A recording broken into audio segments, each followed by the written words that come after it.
artista multi-indisciplinario, así se autodefine. Nació en la Ciudad de México y es un reconocido cineasta, artista plástico y músico.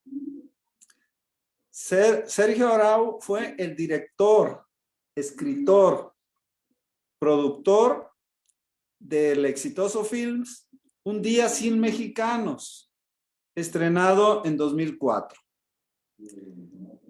El controvertido film atrajo la atención por el tema y por la imaginativa campaña de marketing.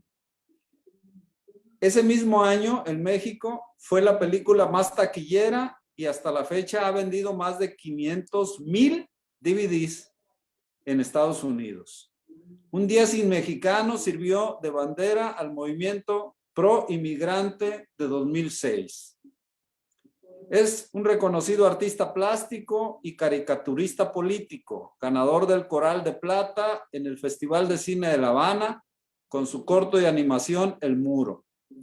En 1984 lanzó su propuesta de Art Naco, una especie de pop art basado en la cultura popular mexicana, integrado a la pintura iconográfica de la lucha libre y otras manifestaciones culturales como los altares callejeros. En 2009, Sergio fue comisionado para decorar la Conga Rom de Los Ángeles, Live, un club de Jennifer López y de Gene Smith, entre otros. Sus murales, dibujos y esculturas ahora adornan el lugar. En 1983 formó el grupo de Botellita de Jerez, grupo que fusiona el humor con la música tradicional y rock and roll. En 1998, Sergio ganó el premio MTV por el video Café Tacuba, Alarma de Tos. En 2010 dirigió Naco es Chido, la verdadera historia de Botellita de Jerez basada en hechos más o menos reales. Falso documental que se estrenó en el prestigiado Festival de Cine de Guadalajara. Sergio Arau es egresado del Centro Universitario de Estudios Cinematográficos. Ya nos hablará de ello, pero me puso de tarea cuando empezamos a dialogar que viera Rompan Todo, perdón, que está en Netflix. Ya hice mi tarea, Sergio, y la respuesta que tuve, la primera respuesta que tuve cuando lo invité, me dijo, muy preocupado, me dice, ¿sabes qué? Estoy muy ocupado.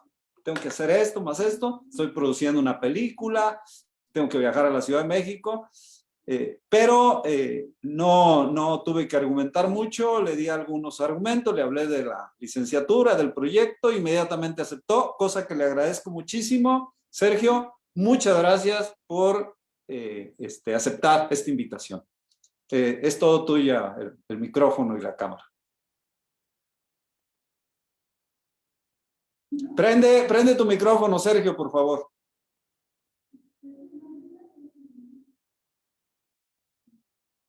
Sergio, ok. Bueno, muchas gracias. La verdad es que emociona mucho que ya está en el Centro Universitario de la Costa Sur.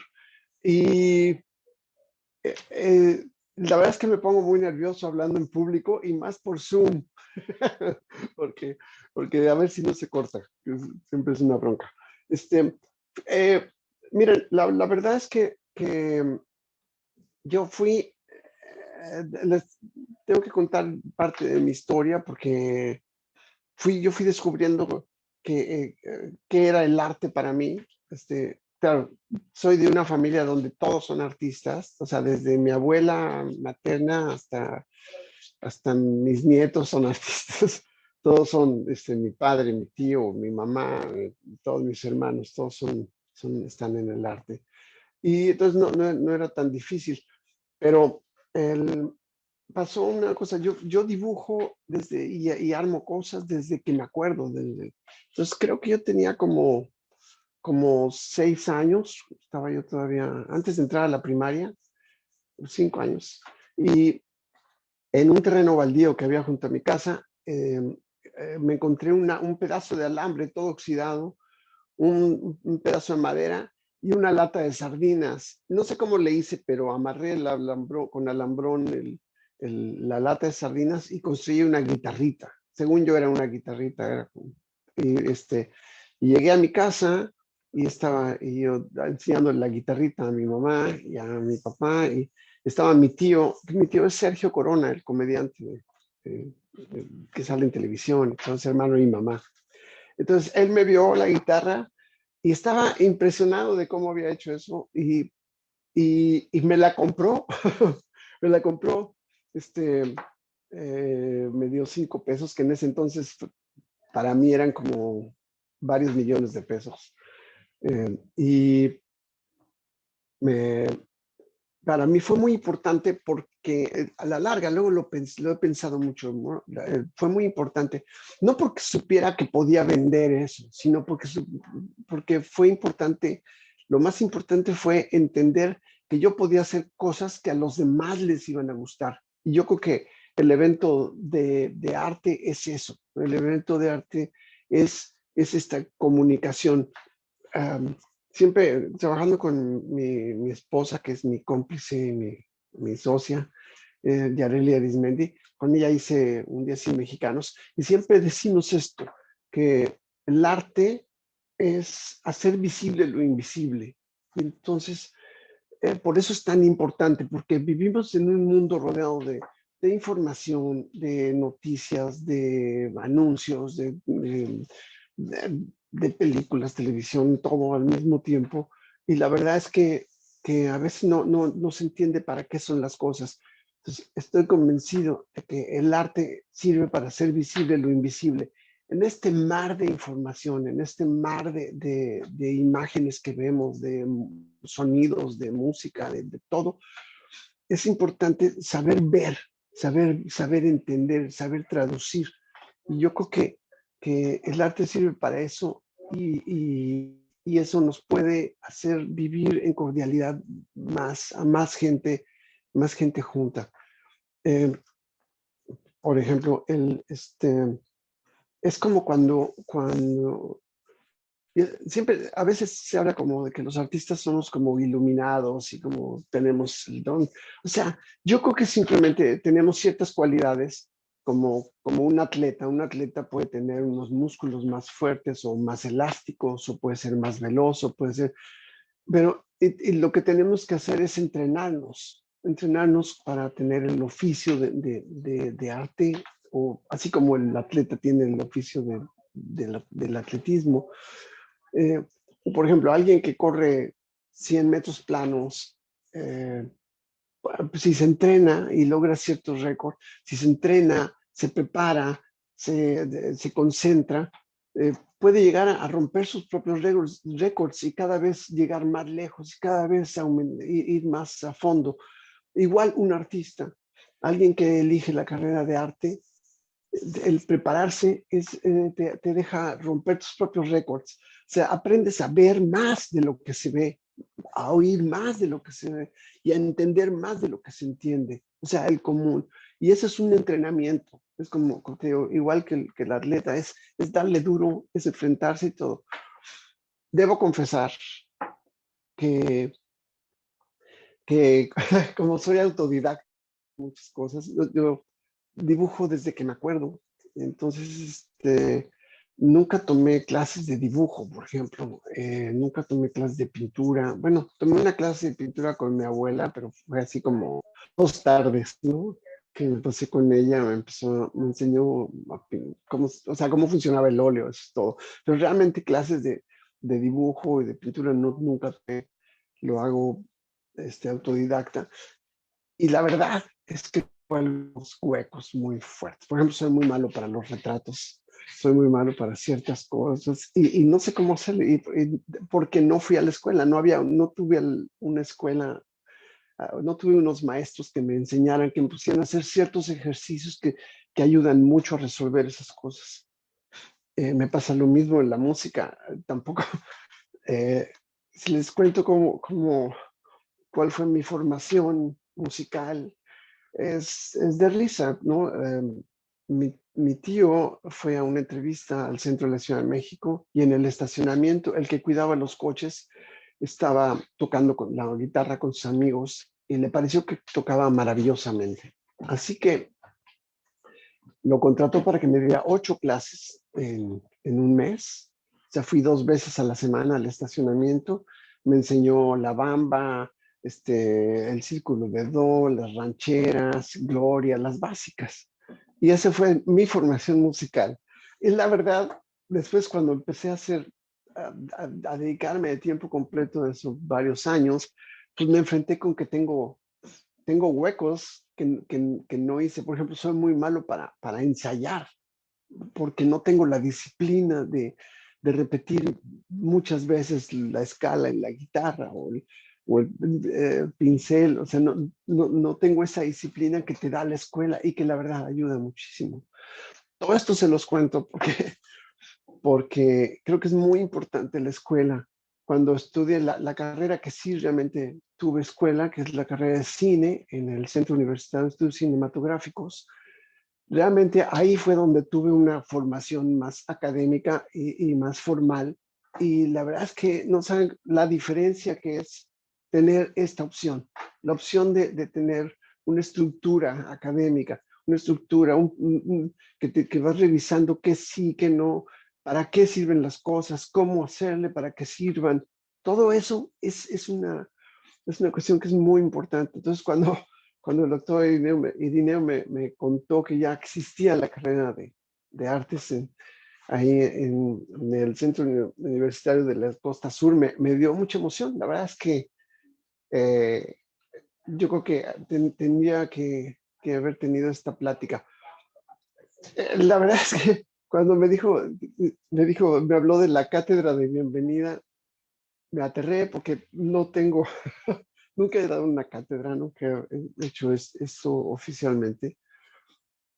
Sí platico mucho, pero este es un poco diferente.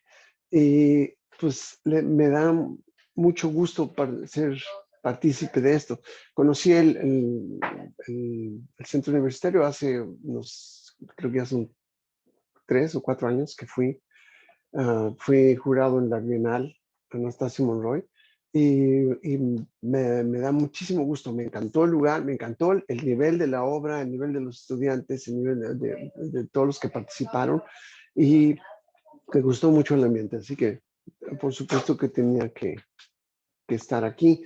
Y eh, la otra cosa una cosa que sí quiero enfatizar en todos los que siguen esta carrera, si lo que quieren es ser ricos y famosos, mejor estudien negocios, mejor hagan hay otras cosas que dejan, que es más fácil esto.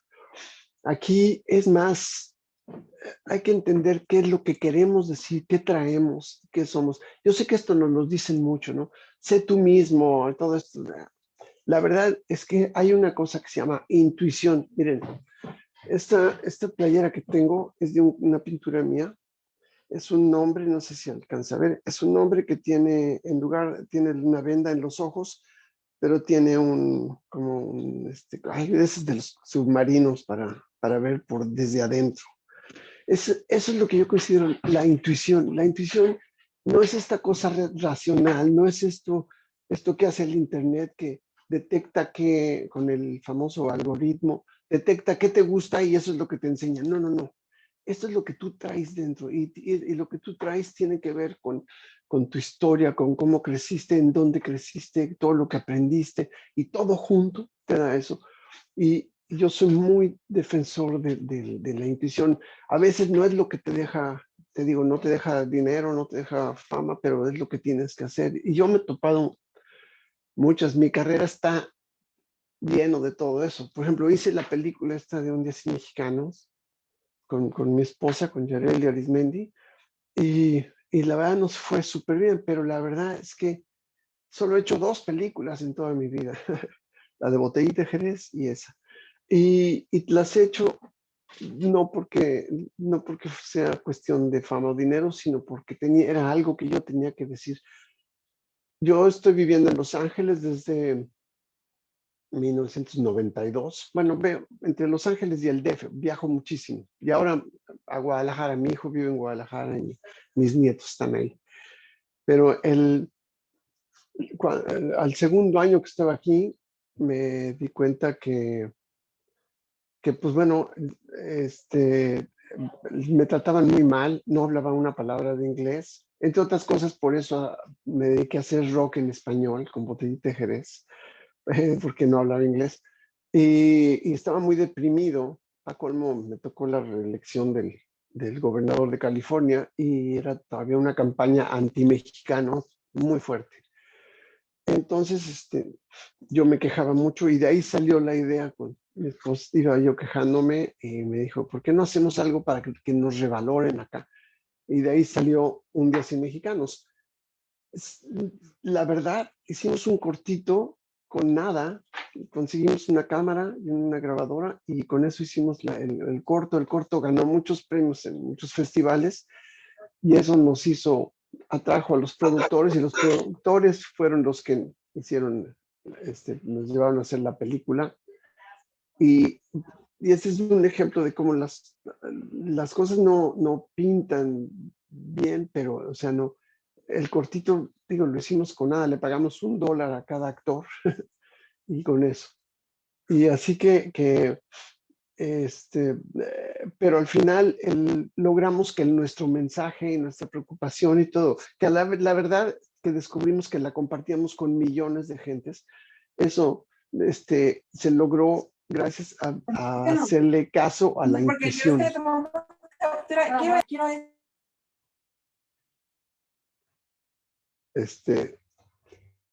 Yo estoy hable y no sé si me están oyendo, pero... Te oyemos bien, te vemos ¿Sí? bien, fuerte y claro. Está bien. Perfecto, perfecto. Gracias. La tecnología. Y lo mismo, miren, si les platico de Botellita de Jerez, pues es lo mismo.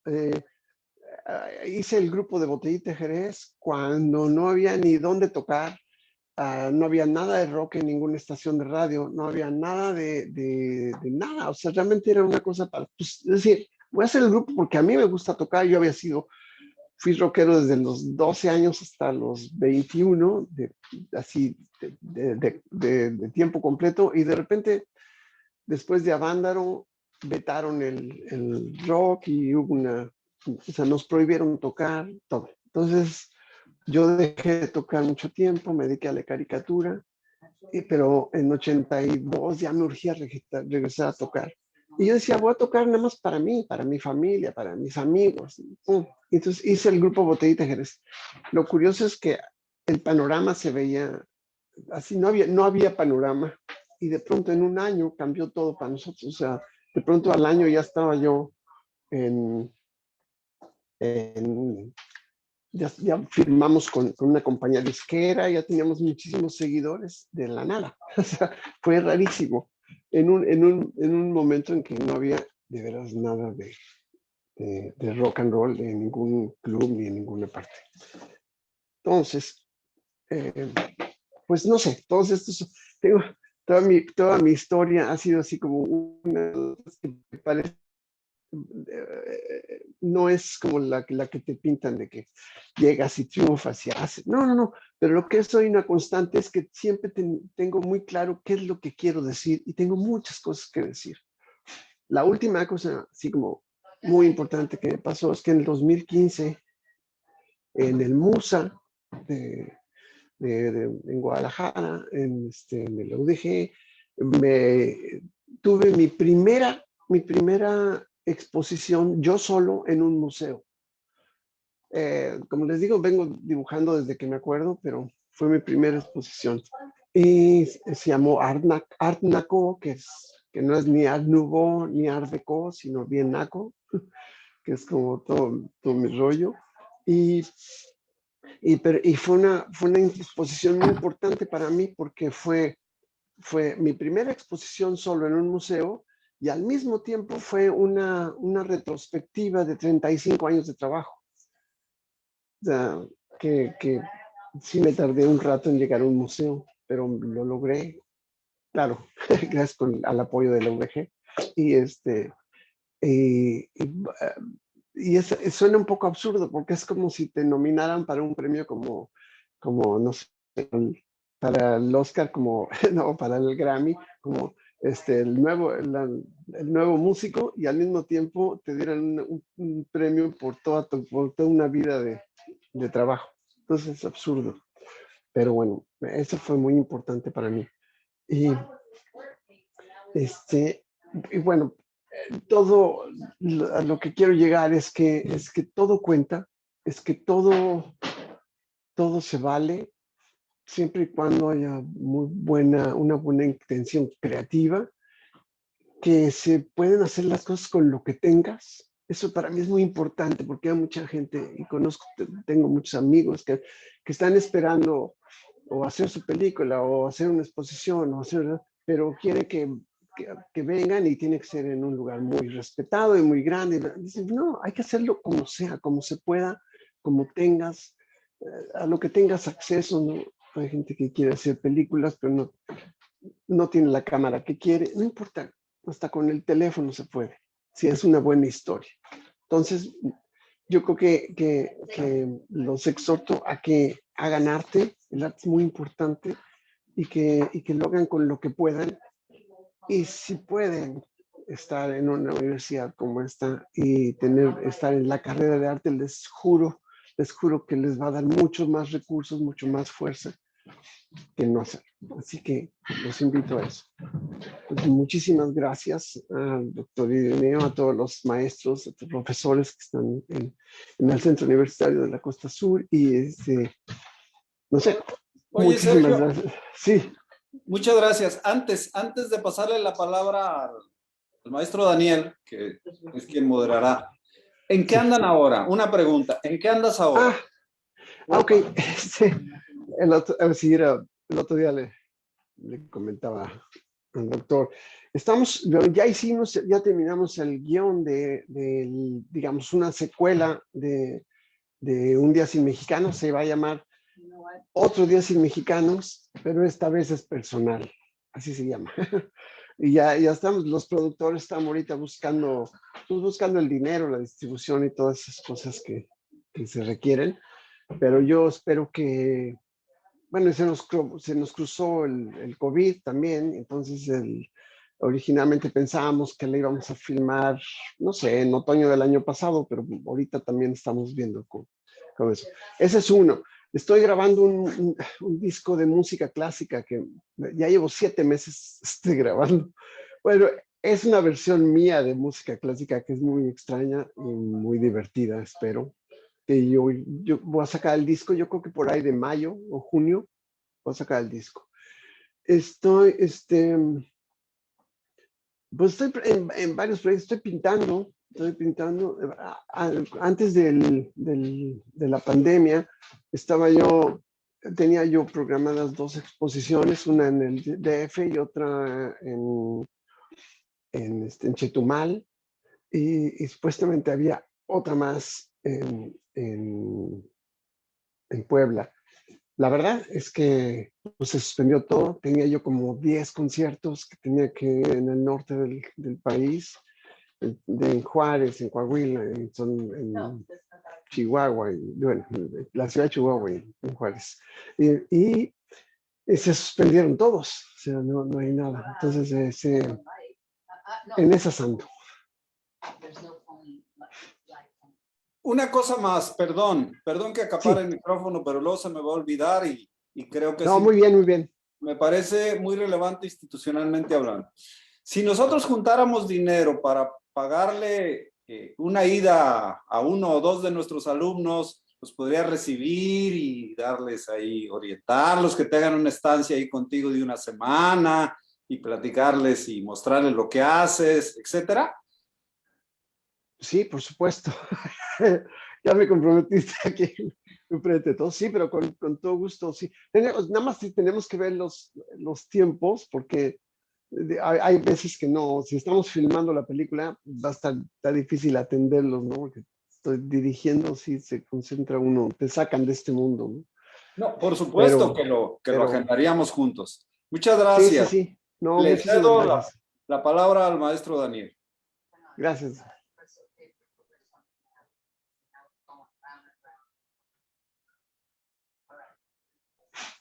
Maestro Daniel, Maestro, la verdad sin adelante. palabras, es de admirar toda su trayectoria y la Gracias. verdad es increíble todo lo que ha pasado. Sí. Sí, ante todo, admirar toda su trayectoria, sinceramente, reconocer todo lo que ha pasado. Ahorita estuvo significativo para lo que es el rock aquí en México. Y bueno, si hay una pregunta en particular que me gustaría precisamente que poder debatir. De alguna manera se sabe y se conoce y se tiene el contexto de que la cultura siempre es muy elitista. La cultura siempre ha sido muy elitista. Aquí, por ejemplo, ¿usted qué dificultades tuvo para poder precisamente ingresar? ¿Le favoreció el hecho de que, por ejemplo, es sobrino de Sergio Corona o algún, no sé, algún vínculo con otro artista? Con mi ¿Cómo papá. fue esa situación? ¿Le sufrió mucho para poder entrar? Es difícil por lo mismo que es elitista esa situación de la cultura. Y es precisamente esa preguntible simplemente por tener talento o que hay otras cosas que puedan influir para poder estar en ese medio artístico. Honestamente, voy a tratar de ser lo más honesto posible. La verdad, por ejemplo, con la música, la idea de ser rockstar o de ser rico y famoso no pasó en ninguna de las tres cabezas de Botellita Jerez. O sea, los tres teníamos como una formación muy, muy clara, muy crítica, muy, muy fuera del sistema. Y la verdad es que esas ideas no las tengo. Tampoco pinto pensando voy a vender mi obra en millones y o sea, no sé. Me preocupa mucho más siempre qué decir. En el caso de la conexión con otros artistas, sobre todo mi padre, que es Alfonso Arao, y mi tío, que es Sergio Corona. Mi madre es hermana de Sergio Corona. Bueno, era. Y nunca, es chistoso, como que chance con mi hermano en el rollo, en la cuestión de la comedia. Mi hermano es Fernando Arau, que era Chicho de Cachún, y luego para los que hubo un programa aquí diario en las mañanas que se llamaba Despierta América en Estados Unidos, en Univisión, y él fue el conductor como por 15 años. Es muy famoso aquí. Chance, la cuestión de la comedia, el humor sí tuvo que ver. Vivo en una familia donde todo el tiempo, todo el mundo es muy chistoso. El humor es como una herramienta diaria. Pero la verdad, si se dan cuenta, yo no tengo, no he hecho nada con mi tío Sergio, no he estado en el medio de mi tío Sergio. De hecho, estoy vetado en Televisa desde 1988 y he estado totalmente fuera de los medios masivos. Soy como decimos en mi familia, yo soy la oreja negra de la familia, no la oveja, la oreja, porque soy el rockero, soy el que me fui por otro lado. Y con mi papá solamente trabajé en una película con él que se llamó Mojado Power. Y la verdad es que mi papá es un gran director, yo lo admiro, por eso estoy en el cine, por su trabajo me influyó muchísimo, pero trabajar como él, como hijo, está difícil. Así que realmente no son sus conexiones lo que he hecho, lo que me ha llevado a hacer el cine. De hecho, yo salí de la escuela de cine en 80. Estoy bien grande. En el 80 terminé la escuela del CUEC y intenté hacer mi primera película entre 81 y 82. En ese entonces los cines eran del gobierno y el guión lo revisó Gobernación y me lo prohibió. Entonces me quedé frustrado. Intenté por todos hacerla como underground, hacerla independiente y todo, y no pude. Y dije, pues el cine lo haré cuando pueda. Y me tardé 20 años después, hice Un día sin mexicanos. Mi primera película la hice a los 52 años. Entonces, así fue, ya, y fue hace mucho. Entonces, sí, o sea, no, las cosas no son igual de difíciles a quien sea. O sea, no fue que, no soy, no soy hijo de un dueño de televisión o no soy de nada. O sea, lo que sí sirve mucho, eso sí, entender qué es lo que estamos haciendo. O sea, en mi familia no tienes que ser doctor o abogado, o sea, lo que sea es respetable, ¿no? O sea, todos entendemos que el arte es una cosa, eso es un oficio más, es una carrera más, es una trayectoria más. Entonces, así estuvo. Muchas gracias, Así es. maestro. También eh, el maestro Mauricio Alera también gusta hacerle una pregunta. Sí, adelante, maestro Mauricio. Hola, ¿Qué Mauricio. tal? Mucho gusto. Mucho gusto. Oye, pues la verdad, mis respetos, tienes una trayectoria muy padre y se me hace muy padre cómo lo has hecho de manera también como interdisciplinario. O sea, ya de por sí el mundo tiene técnicas, sus corrientes, la creación de una película, la creación de las pinturas. O sea, la verdad, eres un artista muy complejo y muy completo. De lo poco que, honestamente yo no había escuchado hablar de ti, pero lo poquito que he escuchado, realmente tu trayectoria es muy notable. Ahora, yo tenía dos preguntas que tienen que ver con música.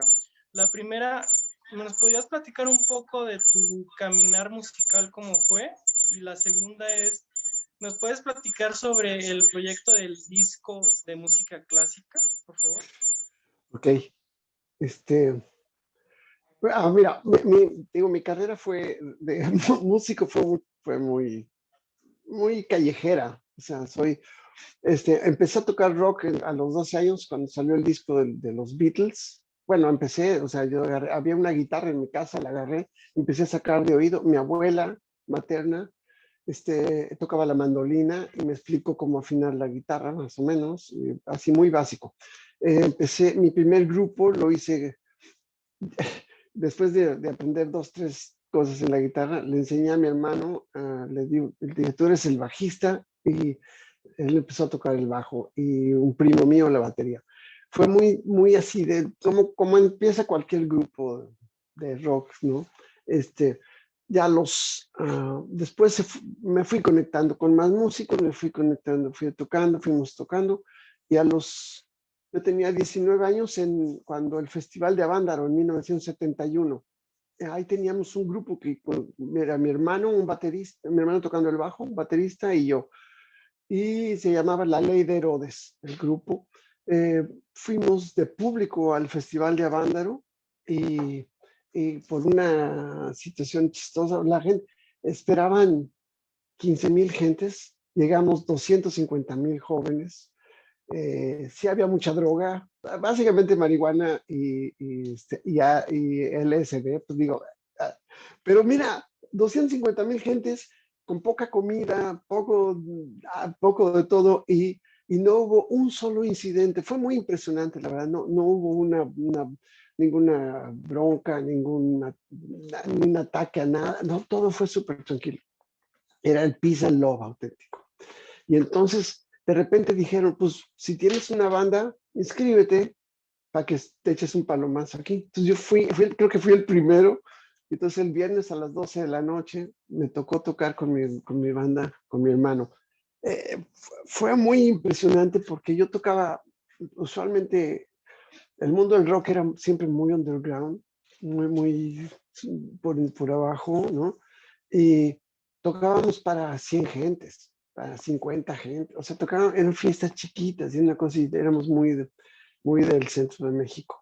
Y nadie nos conocía, no teníamos un disco grabado ni nada, pero de repente te subes al escenario y ves así antorchas hasta donde te alcanza la vista. La verdad es que fue muy wow, o sea, por un lado dices, esto es lo que yo quería, por otro lado, me quedé paralizado, o sea, tocamos, yo no me acuerdo ni qué toqué, ni cómo toqué, ni nada, sí, fue un shock total.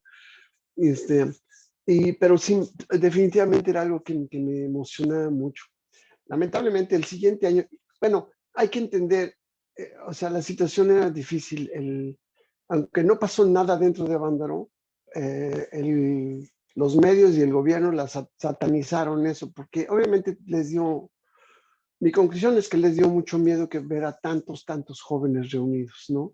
Y veníamos del 68, de todo el movimiento, y luego la matanza, y luego del 71 con los halcones, para los que vieron la película Roma, a eso se refería.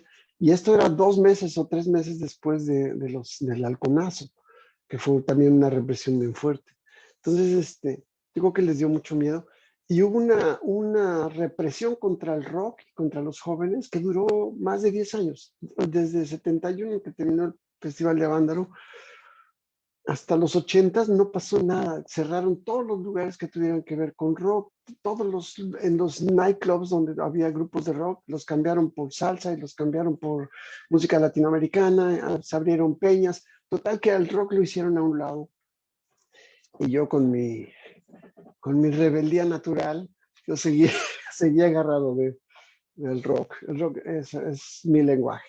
Entonces, pasaron muchos años, bueno, me robaron mi guitarra en una redada que cayó la policía y dejé de tocar, me dediqué a la caricatura política, que era mi otro amor. Y pero en 82 ya me moría de ganas de volver a tocar, o sea, había empezado 12 años y quería hacer otro grupo. Y era muy claro, quería hacer un grupo de rock en español, de que fuera a cantar en español, música original, muy inspirado por Chava Flores, muy inspirado por los Xochimilcas, por Tintán, por toda esta cultura que yo viví de niño con mis padres, porque a los que no saben, Corona y Arao mi papá y mi tío eran comediantes, bailarines. Hay muchas películas que pasan de ellos en televisión todavía. Y yo crecí en teatros de revista, crecí con ellos de gira, ¿no? Entonces se trataba de hacer un grupo muy mexicano, yo sentía que la colonización, que básicamente lo gringo estaba tomando todo, ¿no? Entonces yo defendía al santo contra Batman y Superman, yo decía que había que redignificar nuestros héroes, nuestras propias culturas, ¿no? Y de ahí salió Botellita de Jerez. Me encontré a 2 geniales compañeros, a Armando Vega Gil y al Mastuerzo, Paco Barrios, que ellos 2 eran antropólogos sociales, eran activistas políticos. Armando era escritor además, y el Mastuerzo era cantautor y era parte del grupo Los Nacos. Entonces la combinación fue interesante. Yo venía de la caricatura, del cine, y ellos de la antropología y el activismo. Entonces de ahí salió Botellita de Jerez. Y ya después, bueno, pues ya hice muchos. Hicimos 3 discos que yo creo que son los básicos como en la historia reciente del rock mexicano. Sobre todo el primero, porque hicimos lo que nadie esperaba. Sí, hicimos, o sea, un rock. Por ejemplo, como músico yo pertenecemos a la corriente más corriente que hay en México. Inventamos el guacarrock, que era meter en un molcajete un disco de Janis Joplin y otro de José Alfredo Jiménez y mezclarlos, ¿no? Y ese tipo de juegos. Éramos a veces éramos más comediantes que músicos, pero era parte de eso, es crear una identidad mexicana, más que nada. Pues eso estoy hablando de 80, bueno, estoy hablando de toda mi vida, pero bueno, sí, con un lapso en medio. No sé cómo andas de tiempo, Sergio. Quisiéramos plantearte un par de preguntas del público de Face. Okay. Y no sé, tú nos dices, porque a mí se me hace que aquí no podemos parar a comer. Mira, tengo como Eh, 15 minutos más. Elizabeth te va a hacer 2 preguntas que leyó en Ok, Facebook. perfecto. De Eric Chávez Mesa, ¿por qué fue vetado en Televisa? Ah, ¿Y este, otra? De Y una ahí- vez la ok. otra. de una vez la otra, ¿se ha sentido oprimido al tratar de expresar algo y por quién? Sí, bueno, primero, ¿por qué me dieron ¿por qué me vetaron? Porque cuando me salí de Botellita, los otros dos hicieron otro Botellita y firmaron con Televisa y se pusieron a hacer telenovelas, algo que para mí fue muy, muy mal. Entonces me invitaron a tocar una vez con Los Lobos, un grupo que admiro mucho en el programa de María Conchita Alonso en Azteca, y fui, y solamente por eso me vetaron. Lo que pasa es que ya teníamos, la verdad se fue la gota que derramó el vaso, pero ya teníamos grandes discusiones públicas en periódicos, porque a mí me pareció que pues Televisa agarró a lo que fue Botellita de Jerez y pues lo despedazó, se pusieron a hacer una música mucho más comercial y mucho, ya sabes, queriendo ser famoso. Esa fue la razón. Y hasta la fecha, soy vetado. Curiosamente, Videocine puso dinero en Un Día Sin Mexicanos, y que es de Televisa, pero ahí sí, las entrevistas para la promoción de la película, yo nunca fui a Televisa. Ellos mandaban a los reporteros así para reportar, pero yo ya no he pisado Televisa desde entonces. De hecho, en otro momento, ya cuando me volví a reunir con el Mastuerzo y con Armando Beagil, vetamos a Televisa. Así públicamente. Estábamos en una conferencia de prensa y alguien nos preguntó y lo vetamos. La otra pregunta que era, de que si me sentía oprimido y por qué. Pero se ha Sí, sentido bueno, oprimido. sabes que con Botellita siempre, nosotros con el río del Naco, por ejemplo, y el Guacarroc y todo, la verdad, y nuestro lema es Naco es chido, y Naco, nosotros sí tomamos partido y sí creemos en el pueblo, sí creemos en la gente, sí creemos en la raza.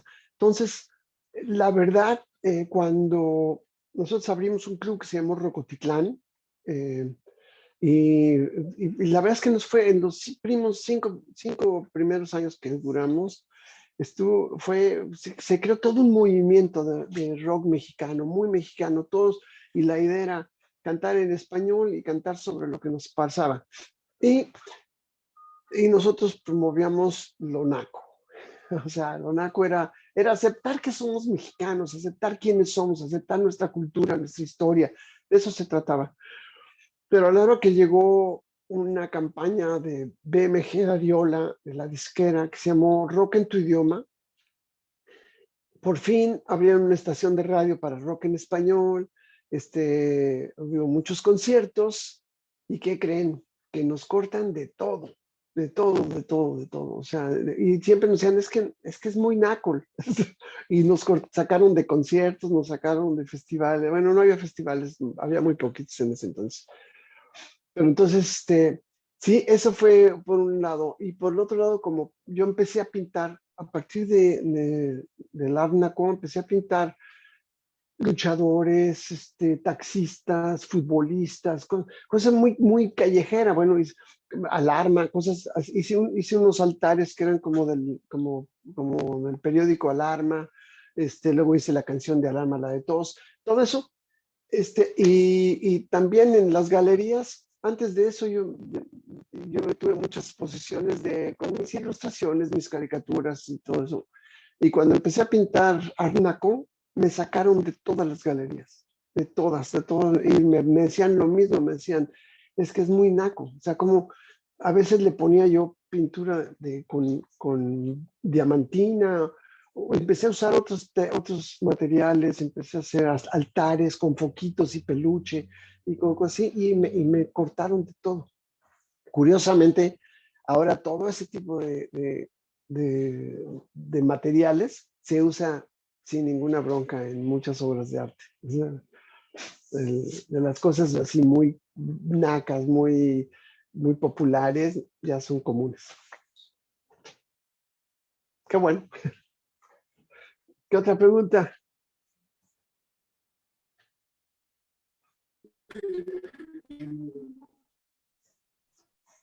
Qué interesante. No sé si puede hacer alguna bueno, pregunta. ahorita quiero también ceder la voz, ¿ya? Y también tiene una pregunta para usted.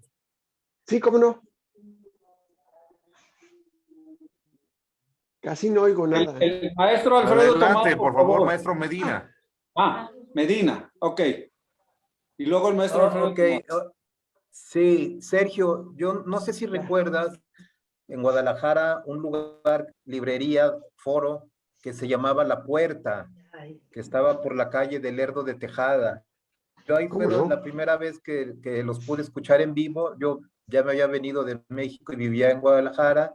Y recuerdo que tú y tus otros dos compañeros estaban bien sorprendidos porque era la primera vez que se presentaban en Guadalajara. El lugar era pequeño y les sorprendió la cantidad de raza que había ahí, que los estábamos esperando ansiosamente. Y me acuerdo Sí. que ahí, pues, todo el relajo que echaban ustedes, ¿no? Ahí como dices, entre bromas y albures y un ambiente así muy, muy libre. Yo diría que Botellita de Jerez ha tenido como característica la aportación al rock mexicano de la cultura popular y además la libertad, sin miedo, ¿no? O sea, nunca han sido tipos miedosos. Como dices, lo censuraron y todo y siguieron. No sé si recuerdas esa ocasión ahí en la puerta, porque pensaron que nadie los iba a conocer y ni cabíamos todos los chavos que estábamos por ahí, chavos de esa época, ¿verdad? Y la Sí, sí. otra, comentar, me gustaría saber cómo se encuentra tu papá, Alfonso, porque no he sabido de él y para mí siempre ha sido un Ok. gran actor.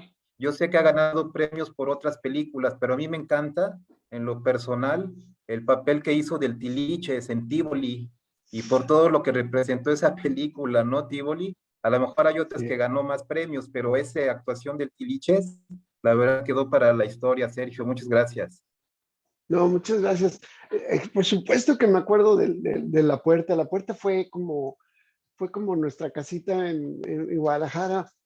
La primera, especialmente la primera tocada que dices, de veras sí fue una sorpresa. Pues nosotros no habíamos salido muy poco del DF y todavía era, pues yo creo que el primer disco todavía no salía.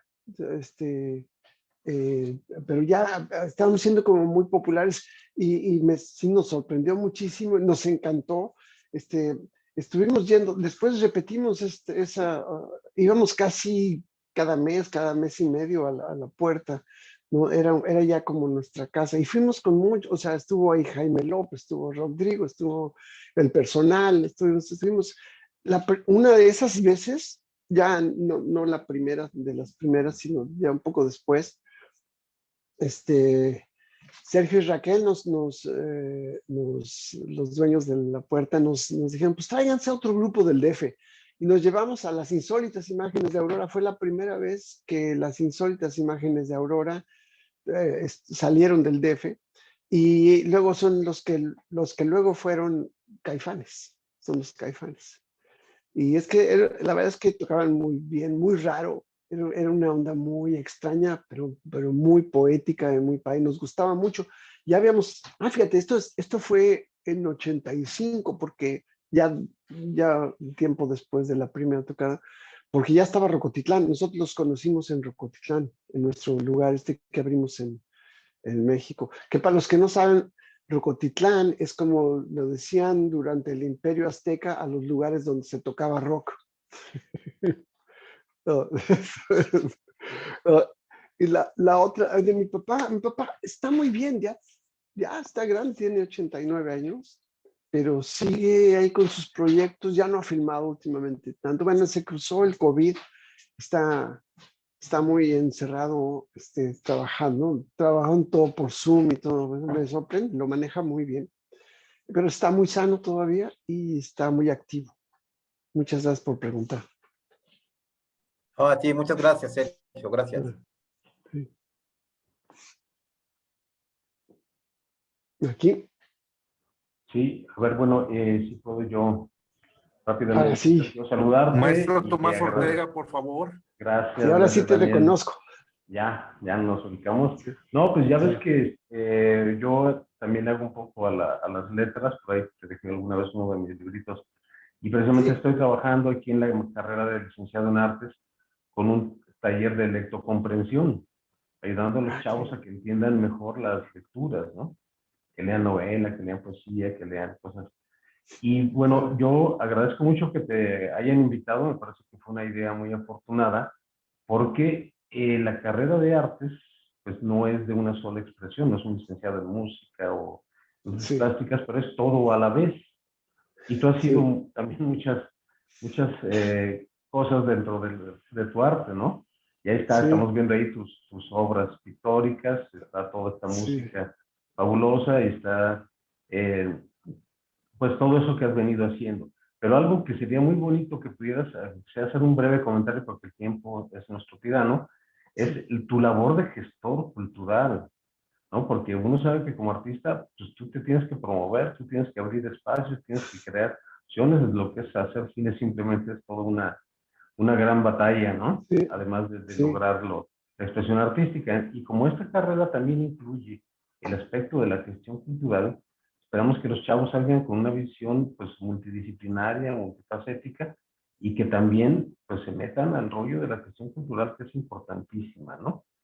Entonces, claro, no sé si tienes alguna experiencia que compartirles a los chavos de qué significa abrirte paso a tu obra, ¿no? A ti sí. mismo. No, bueno, Gracias. mira, ahorita que yo a veces, no sé si, bueno, yo me digo, me presento como artista multiindisciplinario, porque, no multidisciplinario, porque la verdad es que no, lo hice un poco caótico, o sea, de alguna forma me pasó, no es algo que yo hubiera planeado, yo, voy a hacer esto y voy a hacer, no. Iba como conforme me iba enfrentando, a veces las ideas te señalan que es una combinación entre lo que tú quieres hacer o te gustaría hacer y la idea. Y la idea te señala, pues mira, esta idea es mejor para un cuadro, esta idea es mejor pues, para un cuento o para una canción. Y yo creo que hay que hacerle caso. En mi caso, la verdad es que, como les decía al principio, yo no tengo una formación académica así bien completa. Entonces, pues iba aprendiendo, por ejemplo, para la pintura, pues iba aprendiendo cuando decidí pintar en lienzo y todo, pues me puse a practicar y a hacer pues, lo que yo quería pintar, no una preparación como pintor así completa de que puedo pintar. No, la verdad es que no, nada más aprendí a pintar lo que pinto. O sea, y pero yo creo que cada vez más se reconoce esta mezcla. Y una vez me decía, no, es que tú eres un renacentista. Le digo, pues yo no sé si soy renacentista o tengo ese síndrome de déficit de atención. Y cuando estoy haciendo una cosa ya estoy pensando en otra. No sé si me pasa muy seguido. Pero siempre es muy bueno, si entre más puedan aclarar por qué quieren hacer y qué es lo que quieren decir, eso es lo que más recomiendo. Maestro Muchas Daniel, ¿me gracias. permite? Oye, Sergio, te queremos, regálanos una respuesta más a la pregunta que te va a hacer Elizabeth, porque creo que es muy relevante y yo no sabía esa parte. Ok. Es una pregunta de Germán Santana. ¿Cómo fue que logró ilustrar los libros de texto de la educación primaria? Eso es, esa es mi vida secreta. Nadie sabe, pero la verdad es que sí conozco a muchos que cuando les se enteran, dicen, yo tenía esos libros, claro, ok. La verdad es que eh, también me cayó. Una vez, comencé haciendo, o sea, dibujo, no solamente hacía caricatura política, sino hacía ilustración también. Y en varias de esas ocasiones, una, una persona que trabajaba en una revista para niños, que se llamaba Papalote, me vio haciendo, me preguntó unas cosas y yo le estaba haciendo unos dibujitos, nada más le estaba explicando cómo ilustrar algo, ¿sí? Y me dijo, ¿por qué no ilustras tú para niños? Entonces empecé a hacer eso y después de como un año de estar haciendo cosas para esa revista, me empezaron a llamar para ilustrar libros y cosas para niños.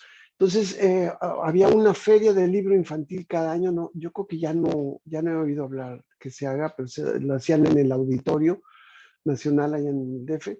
Y yo participé en muchísimos, ilustré muchos libros para niños, ilustré muchas revistas, me acuerdo que hice una memoria, un juego de memoria, una oca y cosas así que me encargaban.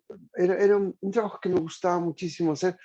Y de pronto, esto debe haber sido en 82, en 82, 83, no es cierto, en 83, 84, me llamaron para hacer los libros de texto. Todo un equipo, éramos como 10 ilustradores. Y la verdad es que fue una experiencia maravillosa. Y porque además no solamente hice los que todo el mundo conoce, sino también había unos para educación rural, otros para kindergarten, otros para... Así, fueron muchísimos libros y estoy muy orgulloso. Participé en la educación del pueblo. Sergio, no queremos abusar de tu tiempo. Hay más preguntas, hay más comentarios. No sé si alguien del panel quisiera externar una última comentario o pregunta, abusando de su tiempo y para ya cerrar. No, muchas gracias. Daniel me reporta que tiene problemas con su internet. Maestro Alfonso, ¿quieres decir algo? Nada más agradecer la participación y pues reiterarte la invitación a que vuelvas a venir aquí a Autlán, podamos convivir y podamos ahora sí en físico vernos, platicar y puedas tener un acercamiento con nuestros alumnos. Muchísimas gracias. No, muchísimas gracias. Me encantaría regresar a Autlán. La verdad es que la experiencia fue buenísima. Sí, fui con María Fernanda Matos y con Eric Castillo. La verdad es que fue una experiencia que tengo muy presente. Sergio, te agradecemos en nombre del Centro Universitario, de la rectora, que por otras cuestiones no se pudo conectar, por cuestiones de trabajo. Un agradecimiento institucional. Te hacemos llegar la constancia, que quede constancia de que estuviste aquí. Bien. El video va a quedar grabado.